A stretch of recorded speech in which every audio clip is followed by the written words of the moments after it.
오늘 저희에게 주시는 하나님의 말씀을 받겠습니다. 에스겔서 16장 46절에서 63절 말씀인데요. 우리 자리에서 일어서셔서 내용이 좀 기니까 60절부터 63절까지 교독을 하도록 하겠습니다. 60절부터 63절입니다. 제가 한 절 읽고 여러분이 한 절 읽고요. 성경은 제가 가진 성경은 구약성경 1172페이지입니다. 60절 제가 읽겠습니다. 그러나 내가 너의 어렸을 때에 너와 세운 언약을 기억하고 너와 영원히 언약을 세우리라.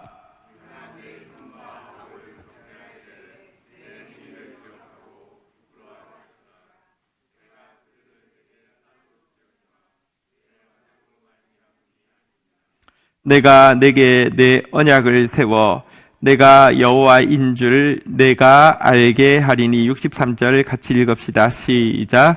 이는 내가 내 모든 행한 일을 용서한 후에 내가 기억하고 놀라고 부끄러워서 다시는 입을 열지 못하게 하려 함이니라. 주 여호와의 말씀이니라. 아멘. 자리에 앉으시겠습니다. 우리 옆에 있는 가족들 또 혹시 홀로 있으시면요, 함께 자리에는 함께 하지 못하지만 또 우리 믿음의 식구들 축복하는 마음으로 우리 이렇게 서로 격려하겠습니다. 하나님은 당신을 위로하십니다. 네, 오늘 읽은 본문 가지고요, 제목을 부끄러워하며 접대하리라, 또 부끄러워하며 입을 열지 못하리라, 이런 제목으로 한번 말씀을 나누려고 합니다. 한번 따라하겠습니다. 부끄러워하며 접대하리라. 부끄러워하며 입을 열지 못하리라. 네. 교회가 무엇이냐? 예수님의 이름으로 두세 사람이 모인 곳을 교회라고 합니다. 예수님의 이름은 예수님의 말씀을 상징하죠. 예수님의 이름이 말씀이니까요. 예수님의 말씀을 믿는 성도들의 모임이 교회입니다. 그래서 모임은 굉장히 중요합니다. 예수님의 말씀을 믿는 성도가 모여서 서로 사랑할 때에는요, 세상이 줄 수 없는 기쁨이 있다고 말씀하고 있고요. 모여서 함께 기도할 때에는요, 세상에서 찾을 수 없는 능력, 응답의 능력이 분명하게 보장되어 있습니다. 이 때문에 노사도 요한은 요한 2서, 요한 3서를 기록하면서 마무리할 때 이렇게 말하고 있지 않습니다. 나 누군 줄 알아? 나 사도 중에서 유일하게 남아있는 제일 나이 많은 사도야. 내가 예수님과 가장 친했어. 내가 예수님에 대해서 제일 잘 알아. 그거를 내가 이 노년에 엑기스만 이 편지에 담았으니 이 편지는 신앙생활 하기에 충분한 내용이 있고 이 내용을 잘 숙지하면 신앙생활에 조금 더 부족함이 없을 것이니 이 편지 내용 시험 친다고 생각하고 달달 외워라, 이렇게 이야기하지 않고요. 뭐라고 이야기하는 줄 아십니까? 요한 2서, 요한 3서 마무리 부분에 보면 내가 너희에게 쓸 것이 많으나 종이와 먹으로 쓰기를 원하지 아니하고 오히려 너희에게 가서 대면하여 말하려 하니 이는 너희 기쁨을 충만하게 하려 함이라 라고 쓰고요. 또 3서에서는요, 내가 내게 쓸 것이 많으나 먹과 붓으로 쓰기를 원하지 아니하고 속히 보기를 바라노니 또한 우리가 대면하여 말하리라 라고 이야기하면서 아무리 귀한 가르침을 성경에 가지고 있다 할지라도 성도가 서로 함께 모여 대면하는 것, 이거 너무 소중하다고 이야기하고 이거 너무 바란다고 이야기하고 있습니다. 마지막 때에 사단이 교회를 무너뜨리는 가장 쉽고도 강력한 무기는 성도의 모임을 폐하는 것이라고 성경은 경고하고 있습니다. 믿음 자체는 부인하지 않지만 모임을 폐할 것이라는 것입니다. 서로 돌아보아 사랑과 선행을 격려하며 모이기를 폐하는 어떤 사람들의 습관과 같이 하지 말고 오직 권하여 그날이 가까움을 볼수록 더욱 그리하자라고 우리가 사랑과 선행을 격려하기 위해서는 모이기를 피하지 말아야 된다고 하는데 사단은 이 부분에 대해서 집요하게 공격하고요. 또 시대가 변할수록 이 부분은 쉽게 무너지고 있습니다. 저는 가나안 성도, 가나안은 안 나가의 반대로 부르는 표현인데요. 교회 안 나가면서 하나님 믿는 성도를 가나안 성도라고 하죠. 가나안 성도의 아픔은 충분히 공감합니다. 정말 교회 나가도 말씀이 없고요. 교회 나가도 사랑이 없을 때 왜 나가? 정말 공감합니다. 그러나 가나안 성도의 주장은 절대 지지하지 못합니다. 안 나가도 괜찮아. 이것도 교회야. 그렇지 않습니다. 우리가 대면하여 보는 것, 우리가 정말 이 하나님의 말씀대로 모이기를 피하지 않고 그날이 다가옴을 볼수록 더욱 그리하는 것 굉장히 중요합니다. 참으로 안타깝게 온라인 예배가 한 주간이 더 연장되게 되었습니다. 다음 주도 우리 여전히 집에서 온라인으로 예배를 드려야 되게 되었습니다. 그러나 이 시간이 하나님의 채찍질 앞에서 하나님의 뜻을 더 많이 깨닫고 하나님 앞에 더 많이 회개하고 그래서 하나님이 원하시는 정의와 공의를 더 굳게 붙잡는 시간으로만 선용되어야지 편안함에 익숙해져서 지려는 유혹, 모임을 귀하게 여기지 않으려는 유혹에 악용되지 않도록 깨어 있어야 합니다. 하나님께서 이 징계를 통하여서 우리에게 요구하시는 것이 무엇이냐? 지난 주간 GT 말씀을 통하여서도 선명히 게시되었는데요. 다시 말씀드리지만 그것은 회개고요. 회개를 통하여서 정의를 행동하는 것입니다. 그러나 회개와 정의의 기준이 없으면 여러분 빛이 밝지 않으면 먼지가 많은 줄 알지 못합니다. 근데 빛이 들어오면 먼지가 많다는 걸 알게 되죠. 자가 똑바르지 않으면 줄이 잘못 꺼졌는지 알지 못하지만 자가 똑바른 자가 있으면요 내 줄이 삐뚤빼뚤하다는 걸 금방 알 수 있습니다. 회개의 기준도 말씀이고요. 정의의 기준도 말씀입니다. 이 징계의 기간 동안 우리 지난 GT 말씀이죠. 이번 주 중에 이사야서 1장 16절 17절 우리 한번 교독하도록 하겠습니다. 이사야서 1장 16절 17절 지난 금요일 날 GT 말씀입니다. 제가 16절을 읽습니다. 너희는 스스로 씻으며 스스로 깨끗하게 하여 내 목전에서 너희 악한 행실을 버리고 행악을 그치고 17절 우리 계신 자리에서 함께 읽겠습니다. 시작. 선행을 배우며 정의를 구하며 학대받는 자를 도와주며 고아를 위하여 신원하며 과부를 위하여 변호하라 하셨느니라. 우리 이 기간 더 스스로 씻고 스스로 깨끗하게 하는 회개와요. 더 이 정의, 학대받는 자, 고아, 과부 돌아보는 이 정의와요. 또 회개와 정의의 기준되는 공의의 말씀 붙잡는 데 더 몸부림쳐야 하겠습니다. 오늘 나누고자 하는 말씀은 그런데 우리가 정말로 참으로 회개하게 된다고 하면 참으로 말씀을 가지게 된다고 하면 참으로 정의를 행하게 된다고 하면 그때 우리의 마음은 어떠할 것이며 자세는 어떠할 것인지 어떻게 변해 있을지를 같이 좀 나누어 보려고 합니다. 왜냐고 하면 여러분들 우리의 행동을 각인시키는 것은 이미지입니다. 내가 무엇에 대한 그림이 선명하면 그대로 갈 수 있습니다.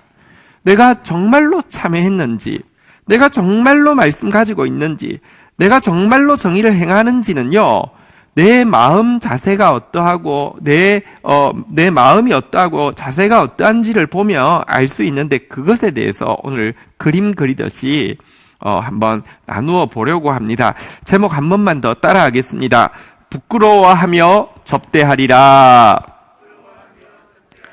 부끄러워하며 입을 열지 못하리라.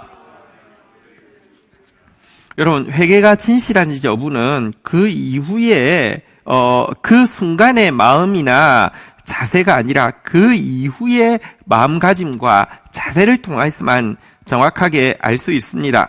신천지에서 이만희를 만희왕이라고 부르는데요. 만희왕이 두 번이나 무릎을 꿇고 또 이 입에 종교적인 용어가 익숙하니까요.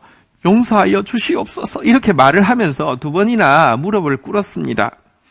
그렇지만 여러분들 우리 시간 조금 지나서 나타나는 것은 그것은 그 무릎 꿇음은 우리를 향한 게 아니라 내부 단속력이었습니다. 내가 너희들의 구세주인데 내가 너희들 죄 때문에 이렇게 무릎을 꿇는다. 마치 예수님이 그 로마 군인 앞에서 모욕당하는 것과 같다. 너희 똑바로 해라. 정신 차려라. 이런 것이었고요.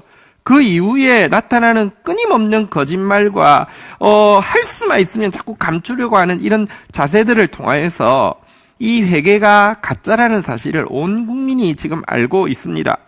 이 모습 때문에 온 국민이 신천지에 대해서 분노하고 신천지 같은 사이비 집단은 없어져야 된다는 공감대를 이루고 있는데요. 솔직히 댓글들을 보면 많이 하는 이야기가 있어요. 니네가 뭘 믿는지에 관심이 없다. 니네가 뭐 저렇게 얼토당토 않은 저런 인간을 메시아로 믿는 거는 관심이 없는데 너희들이 하는 행동을 보니까 너희들이 특별히 이 사태 터지고 나서 이후의 행동을 보니까 너희들은 사입이고 너희들은 없어져야 된다고 분노하고 있습니다. 근데요, 우리도 회개했다고 하는데 우리 회개한 이후의 모습이요. 우리 회개한 이후에 회개할 때의 마음이나 자세보다 회개한 이후의 모습과 자세가 사실은 훨씬 중요하다는 것을 이번 이 모습을 이만희 모습을 통해서 우리는 되돌아볼 수 있는 지혜를 가져야 합니다. 대선지서라고 부르는 이사야, 에레미야, 에스겔 이 선지서들의 한 가지 공통된 특징이 있는데요. 그것은 유다를 오늘로 말하자면 기독교인을요 소돔이라고 부르고 있다는 점에서 공통점이 있습니다. 이사야서에 보면 만군의 여호와께서 우리를 위하여 생존자를 조금 남겨두지 아니하였다면 우리가 소돔 같았으리로다. 너희 소돔에 가는들아 여호와의 말씀을 들을지어다. 이렇게 이야기하면서 우리를 소돔이라고 부르고 있죠. 예레미야에서도 보면요. 내가 예루살렘 선지자들 가운데 가증한 일을 보았나니 그들은 간음을 행하며 거짓을 말하며 악을 행하는 자의 손을 강하게 하여 사람으로 그 악을 돌이킴이 없게 하였은즉 그들은 다 내 앞에서 소돔과 다름이 없다라고 이야기하시면서 여호와의 말씀이니라 하나님께서 소돔을 뒤엎었듯이 거기 사는 사람이 없게 하시며 그 가운데 머물러 사는 사람이 아무도 없게 하시리라라고 에레미야에서도 이야기하고 있는데요. 오늘 우리가 읽은 본문인 에스겔서에서는요, 훨씬 더 강한 어조로 유다를, 우리 기독교인들을 소돔과 비교를 하고 있습니다. 유대인들이 가장 경멸하는 두 종족이 있는데요. 하나는 사마리아인입니다. 사마리아인 굉장히 싫어하죠. 그리고 그보다 훨씬 더 싫어하는 것은 경멸하는 존재는 소돔인데요. 하나님이 오늘 우리가 읽을 본문에 보면 이 사마리아를 유다한테 네 형이라고 부르고요. 소돔을 네 아우라고 부릅니다. 우리 본문 한번 보겠습니다. 에스겔 16장 46절부터 시작되는데요. 46절 한번 보도록 하겠습니다. 제가 읽어드리겠습니다. 46절 한번 보시겠습니다. 내 형은 그 딸들과 함께 내 왼쪽에 거주하는 사마리아요. 내 아우는 그 딸들과 함께 내 오른쪽에 거주하는 소돔이라 라고 이야기하면서 유다야, 너 형이 사마리아고 네 아우가 소돔이야 라고 이야기를 합니다. 그런데 차이가 있다고 이야기합니다. 이 삼형제간 중에서 그래도 그나마 유다가 제일 낫다라고 이야기하는 게 아니라 이미 유황불에 심판받은 소돔이나 이미 진멸하여서 역사의 뒤안길로 사라진 사마리아의 죄는 유다에 비하면 순진한 어린아이 불장난에 지나지 않는 정도라고 하나님이 말씀하고 있습니다. 47절, 48절 내용입니다. 우리 교독하겠습니다. 내가 그들의 행위대로만 행하지 아니하며, 그러니까 유다한테 이야기합니다. 그 가정한 대로만 행하지 아니하고 그것을 적게 여겨서 내 모든 행위가 그보다 더욱 부패하였도다. 48절 읽겠습니다. 시작. 주 여호와의 말씀이니라. 내가 나의 삶을 두고 맹세하노니 내 아우 소돔 곧 그와 그의 딸들은 너와 너의 딸들의 행위와 같이 아니하였느니라. 하나님이 맹세하기를 소돔이 너 정도는 아니었다라고. 소돔이나 이 사마리아 사람들의 행위가 너의 눈에 보기에는 아직까지 이 절정을 치지 못했기 때문에 난 더 나간다라고 너희들은 지금 행동하고 있다라고 주님이 말씀하고 있는 것입니다. 여러분, 사실 소돔과 사마리아 그 두 단어 중에서 유대인이 더 경멸하는 것도 소돔이고요. 오늘날 크리스찬들이 더 싫어하는 거 하나만 뽑으라고 하면 분명히 사마리아가 아니라 소돔입니다. 왜냐하고 하면 소돔은 잘 알려진 바대로 동성애의 죄악으로 말미암아 유황불로 멸망받은 도시이기 때문이죠. 지금도 동성애자들 소도미스트라고 부르는 이유가 그것 때문입니다. 여러분, 사실 고담이라고 배트맨에 보면 도시 이름이 나오잖아요. 그것도 고모라와 소돔을 이렇게 바꾸어서 고모라 소돔을 담이라고 발음해서 한 것인데, 어쨌든 죄악의 도시를 소돔과 고모라라고 표현하는 가장 우리가 싫어하는 단어가 소돔입니다. 그런데요, 한국교회는 오늘날 사실은 남들뿐 아니라 자신들도 타락했다는 사실을 알고 있고, 그래서 이것에 대해서 비방할 때에 약간 자숙하는 듯한 모드를 취하는데요. 문제는 이 동성애 문제만 나오면, 소돔 문제만 나오면 갑자기 돌변하여서 나는 적어도 그 정도는 아니라고 하는 우월한 위치에서 아주 공격적인 자세를 취하고 있습니다. 여러분, 이것은 사실 과거 유다도 마찬가지였습니다. 우리가 8절까지 읽었는데요. 순서대로 조금 읽지 않고 56절로 한번 좀 넘어가 보도록 하겠습니다. 에스겔서 16장 56절에 보면요, 유다가 무엇이라고 어떻게 대하고 있었습니까? 소돔을 같이 한번 읽어보겠습니다. 시작. 내가 교만하던 때에 내 아우 소돔을 내 입으로 말하지도 아니하였나니. 유대인들은 소돔이라는 단어를 입에 부르는 것조차 창피하다고, 이거 혐오스럽다고 너무너무 교만했기 때문에 소돔을 아우라고 이 소돔이란 이름 자체 부르는 것도 아주 경멸할 정도였습니다. 우리도 기독교인들 죄가 많다고 하면 맞다라고 이야기하지만, 여러분들 동성애 문제만 딱 나오면요, 얼마나 교만해지고 얼마나 강포해지든지요. 목회자들 모임에 가도 이런 이야기도 쉽게 합니다. 동성애자들은 돌로 쳐 죽여야 된다고. 동성애자들은 다 불에 태워 죽여도 된다고 이렇게 이야기합니다. 정말 막 혐오에 막 가득 끓어오르는 그런 이야기들을 많이 들을 수 있습니다. 그런데 이런 소돔에 대한 이 증오와 경멸을요, 하나님은 정당하다고 말씀하지 않습니다. 왜냐하고 하면 소돔을 경멸하면서도, 소돔의 이 음행에 대해서 경멸하면서도 유다와 기독교인들은 남편 대신 하나님을 향한 이 결혼 서약을 너무 쉽게 배반하고 너무 쉽게 음행을 저지르고 있기 때문입니다. 생각해 보십시오. 불륜은 다 나쁜 것이지만 배우자가 있는 사람이 불륜하는 것과 그냥 없는 사람이 그냥 성적인 이렇게 비행을 하는 거, 둘 다 나쁘지만 굳이 더 나쁜 것을 따지라고 하면 무엇이라고 하겠습니까? 당연히 배우자가 있을 때에 불륜이 더 나쁘지 않습니까? 여러분, 우리는 하나님을 남편으로 모시고 있는데도 불구하고, 하나님이 우리와 결혼 서약을 주셨는데도 불구하고 음행을 저지르고 있으면서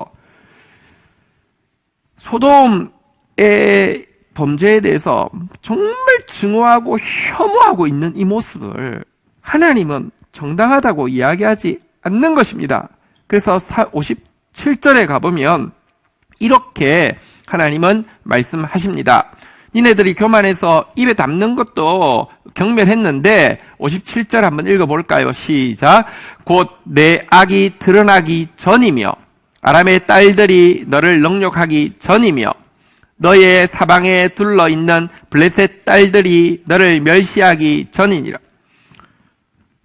이 너희들의 죄가 드러나기 전에는, 그래서 너희 가까이 있는 너희 싫어하는 아람이나 블레셋 사람들이 너희 드러난 죄를 보고 능욕하고 멸시하기 전에는 소돔이란 이름 떠올리는 것마저도 경멸했지만 58절 한번 보십시오. 제가 읽겠습니다. 내 음란과 내 가정한 일을 내가 담당하였느니라. 나 여호와의 만이라. 너의 음행, 남편이 있음에도 불구하고 하나님이 있음에도 불구하고 행한 너의 음행, 너의 가정한 일, 여기 가정한 일이란 항상 우상 숭배를 이야기합니다. 하나님이 계심에도 불구하고 우상을 사랑하고 우상을 흠모했던 그 일에 대한 징계를 네가 담당할 것이고, 그것 때문에 네가 그렇게 멸시하던, 네가 그렇게 경멸하던 소돔에게 행했던 그 경멸을 너 주위에 있는 아람과 블레셋을 통하여서 네가 받게 될 것이다 라고 말씀하고 있습니다. 여러분, 사실 우리가 소돔의 죄악에 대해서 막 경멸하고 소돔의 죄의 핵심이 동성애라고 떠올리는데요, 성경은 사실은요 이 부분에 대해서 조금 더 훨씬 더 깊이 정확하게 보고 있습니다. 우리 아까 48절까지 읽었는데 중간에 제가 좀 설명하기 위해서 조금 넘어왔고요. 49절로 가보도록 하겠습니다. 49절 50절에 보면 이 왜 소돔이 멸망했는지 이유를 정확하게 설명해 주고 있습니다. 49절 50절입니다. 49절 제가 읽고 50절 여러분 읽겠습니다. 내 아우 소돔의 죄악은 이러하니 그와 그의 딸들에게 교만함과 음식물의 풍족함과 태평함이 있음이며, 또 그가 가난하고 궁핍한 자를 도와주지 아니하며. 50절 같이 한번 읽겠습니다. 시작. 내 앞에서 행하였음이니라. 그러므로 내가 보고 곧 그를 없이 하였느니라. 자, 동성애 큰 죄 맞습니다. 그런데요, 이 동성애라는 것은 드러나는 증상이고요, 원인이 무엇인지 49절 50절에 보면 설명하고 있는데, 49절에 보니까 소돔의 죄악은 이러하니 라고 하면 소돔의 죄악이 무엇이냐 한번 따라하겠습니다. 교만함과, 마음에는 교만이 있어요. 소돔이 교만이 있어요. 그런데요, 삶에는요, 한번 따라하겠습니다. 풍족함과, 삶은요 부족함이 없어요. 게다가요, 상황에는요, 한번 따라하겠습니다. 태평함. 마음이 교만한데요, 삶이 너무 풍족해요. 그리고 상황에 문제가 안 생겨요. 태평해요. 여러분, 그러면 이런 태평하고 풍족한 것 가지고요, 가난한 자, 궁핍한 자 도와주는 기회로 삼으면 그 풍족함이 꼭 나쁜 게 아니고요, 그 태평함이 나쁜 게 아닌데, 가난한 자, 궁핍한 자 도와주지 않고 도리어 가난한 자, 궁핍한 자 착취하는 것을 성경에는 강포라고 하는데요, 강포를 행하고요. 50절에 보니까요,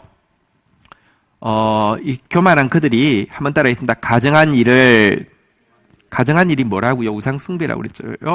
우상을 숭배했습니다. 우상을 숭배한다는 것은 권력을 숭배하는 것이고요, 쾌락을 숭배하는 것이고요, 물질을 숭배하는 것입니다.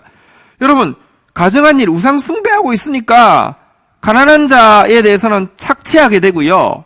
여러분, 우상 숭배와 이렇게 강포와 그리고 여러분들 마음속에 있는 교만, 이것이 합쳐지니까 풍족함, 또 이렇게 평안함, 이것이 태평함이 합쳐지니까 그것의 결과로 나타나는 것이 온갖 종류의 성적 타락이고, 그리고 그것이 또 동성애의 모습으로 나타났다라고 이야기를 하고 있는 것입니다.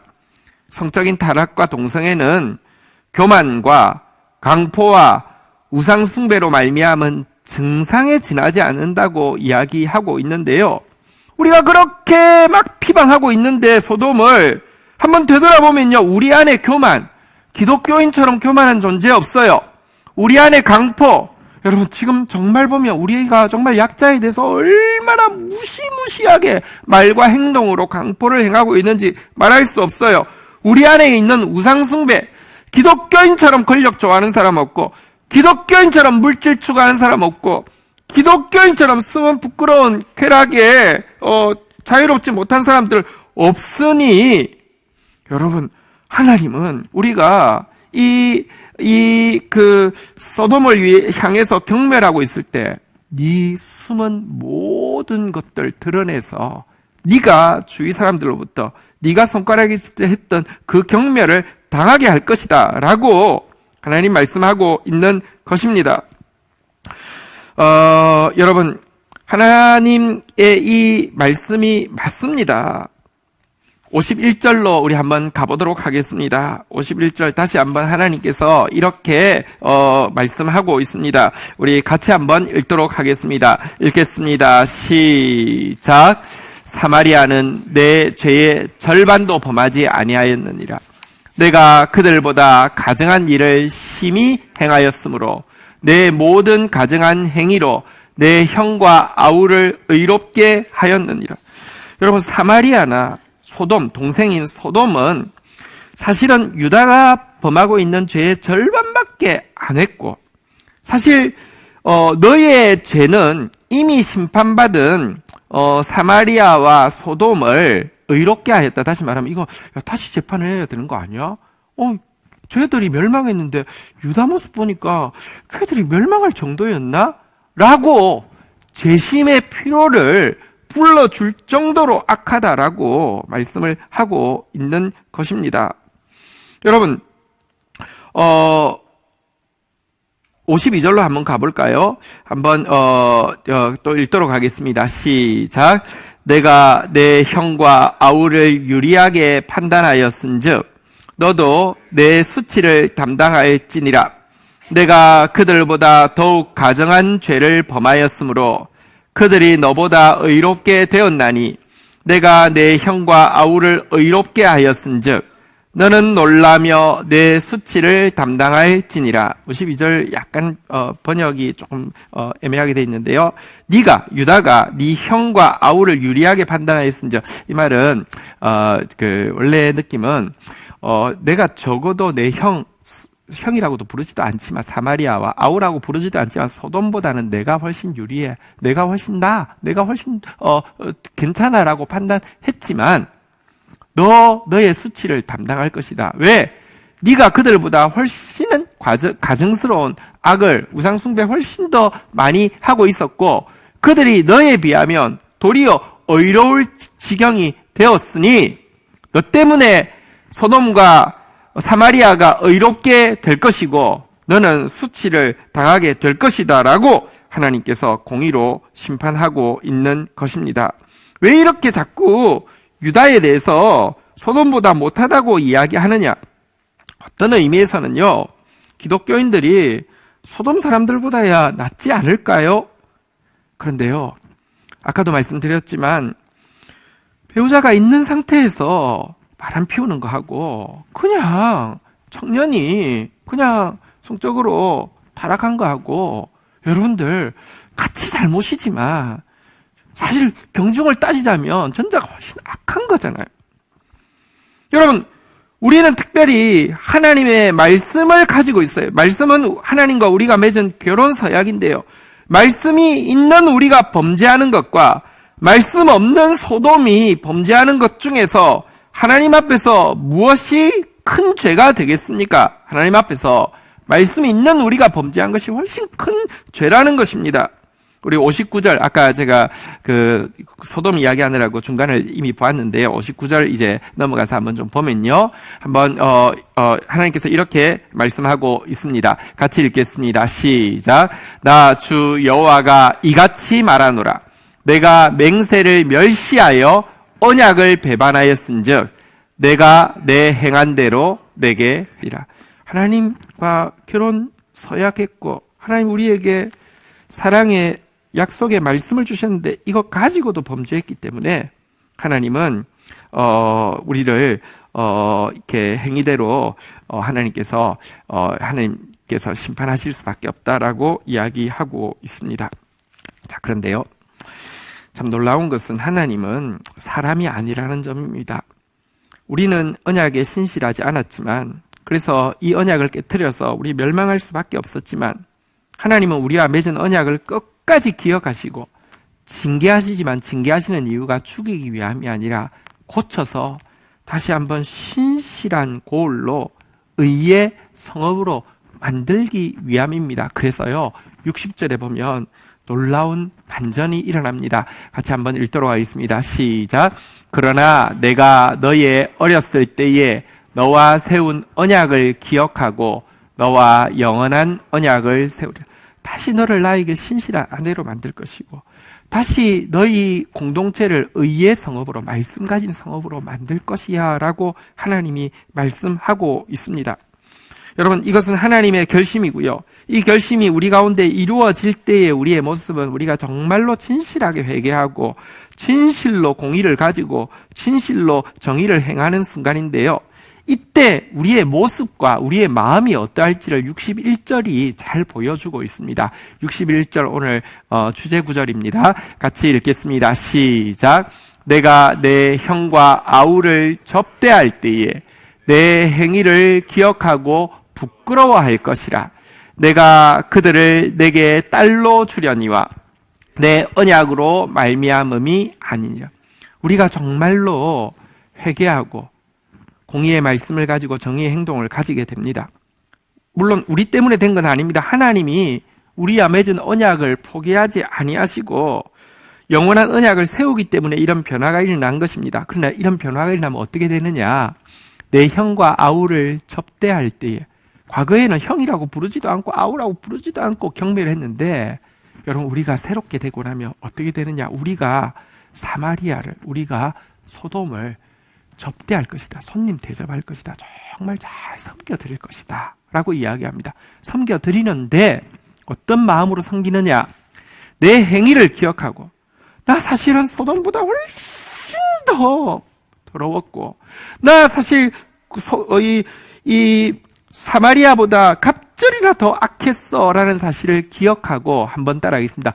부끄러워할 것이라. 한번 따라하겠습니다. 부끄러워하며 접대하리라.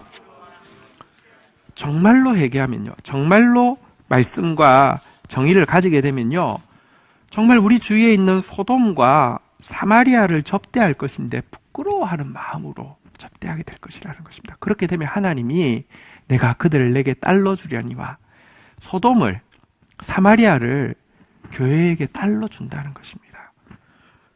왜 아까는 형이라고 아우라고 불러놓고 지금은 딸로 준다고 이야기하고 있습니까?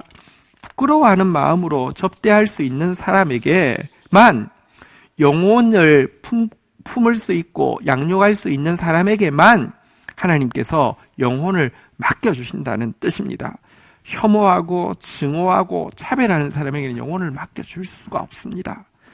부끄러워하면서 접대할 때가 되면 사실 너희 주위에 형으로 아우로 준 이들은 너희 보고 품으라고 준 너희 자녀야 라고 하나님께서 말씀하신다는 것입니다. 그리고 이와 같은 변화는 내 언약으로 말미암음이 아니라, 네가 언약을 지킨 행위로 말미암은 것이 아니라 내가 너희에게 주는 은혜로 말미암은 것이다 라고 하나님이 말씀하고 있는 것입니다.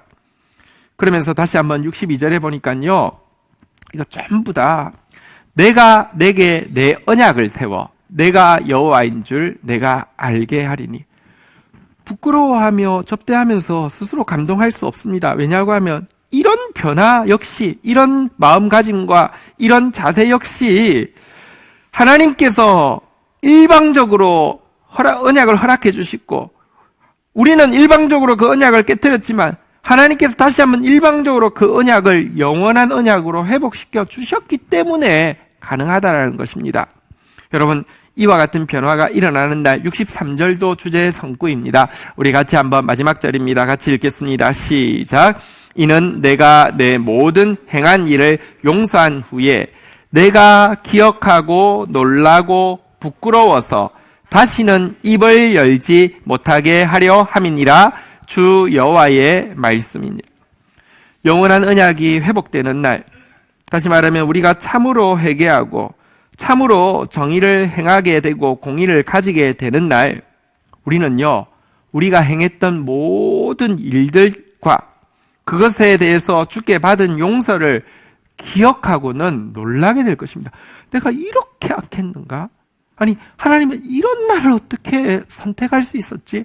이런 나를 어떻게 포기하지 않을 수 있었지? 이런 나를 어떻게 회복시켜 주실 수 있었지? 한번 따라하겠습니다. 기억하고 놀라리라. 기억하고 놀랄 것입니다. 그리고는요, 부끄러워하면서 다시는 입을 열지 못하게 될 것입니다.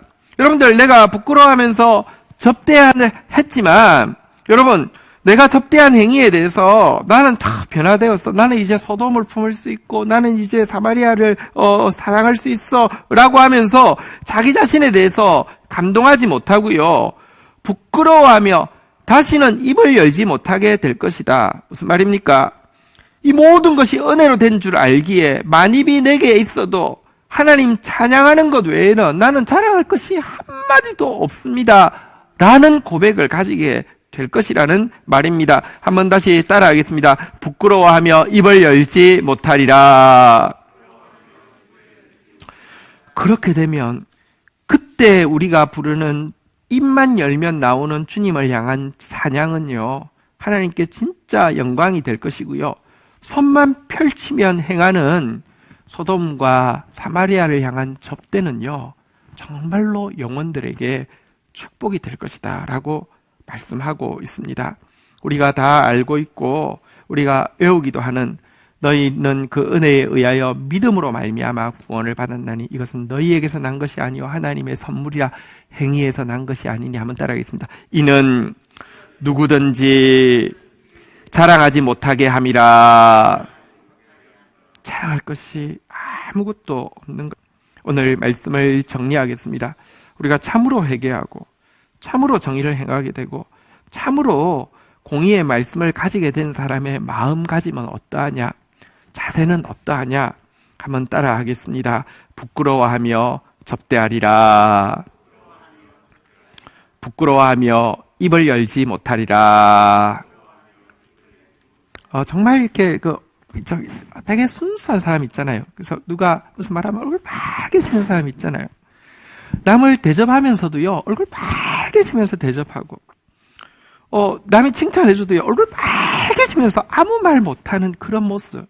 이게 진짜로 회개하고, 진짜로 말씀 가지고, 진짜로 정의를 행하는 신자의 모습이라는 것입니다. 지체를 접대하고, 하나님을 찬양하되, 나에게는 자랑할 것이 없음을 알고, 부끄러워하는, 감사하는 마음, 감격하는 자세, 이것이 회개한 사람의 참된 모습이라는 것입니다. 우리 이 기간이 지나고 나서 우리 함께 주님 앞에 설 때 한번 마지막으로 따라 하겠습니다. 부끄러워하며 접대하리라. 부끄러워하며 입을 열지 못하리라. 네, 자리에서 일어서시겠습니다. 우리 함께 주님 앞에 이 찬양으로 같이 한번 찬양하면서 우리 주님 앞에 서도록 하겠습니다. 마지막 때에 우리가 회복되어지고 소돔도 회복되어지고 사마리아도 회복되어져서 정말 하나님 앞에서 부끄러워하며 서로 접대하고 부끄러워하면서 감히 내 자랑할 것이 없어서 입을 열지 못하고 하나님만 찬양하게 될 것입니다. 우리 같이 한번 찬양하겠습니다. 이 시간 이 징계 앞에서 다시 한번 회개하며 다시 한번 말씀 붙잡기로 결심하며 다시 한번 정의를 행하기로 결단합니다. 하나님, 그리고 우리가 정말로 변화되어졌을 때에 우리의 마음가짐, 우리의 모습에 대해서 그려봅니다. 우리 주위에 정말 우리가 경멸하고 멸시하고 무관심했던 대상들을 접대하되 주께 받은 은혜 생각하여 부끄러워하는 마음으로 접대하는 그날을 그려봅니다. 하나님, 우리가 주의 뜻을 행하되 하나님 부끄러워하며 아무 말도 하지 못하게 되는, 입을 열 때마다 감격하여 주님의 은혜만을 자랑하게 되는 그날을 그려봅니다. 또 그렇게 될 때에만 소돔을 사마리아를 딸로 주시겠다고, 하나님께서 영광 받으시겠다고, 하나님 나를 이루시겠다고 하셨습니다. 아버지, 이 징계를 통해서 그런 모습으로 우리 성도들 다 회복되어질 수 있도록 은혜를 베풀어 주옵소서. 다시 한번 중보하오니 온 세계를 불쌍히 여기시고 하나님, 우리 때문에라도 이 땅에 다시 한번 기회가 임할 수 있도록 하나님 우리를 새롭게 하여 주시기를 간절히 간구하고 소원합니다. 예수 그리스도의 이름으로 기도 올립니다. 아멘. 여호와는 내게 복을 주시며 너를 지키시기를 원하며 여호와는 그 얼굴을 내게 비추사 은혜 주시기를 원하며 여호와는 그 얼굴을 내게로 향하사 평강 주시기를 원하노라. 주 예수 그리스도의 은혜와 아버지 하나님의 사랑과 성령의 교통하심이 너희 무리와 함께 계실지어다. 아멘. 축복합니다.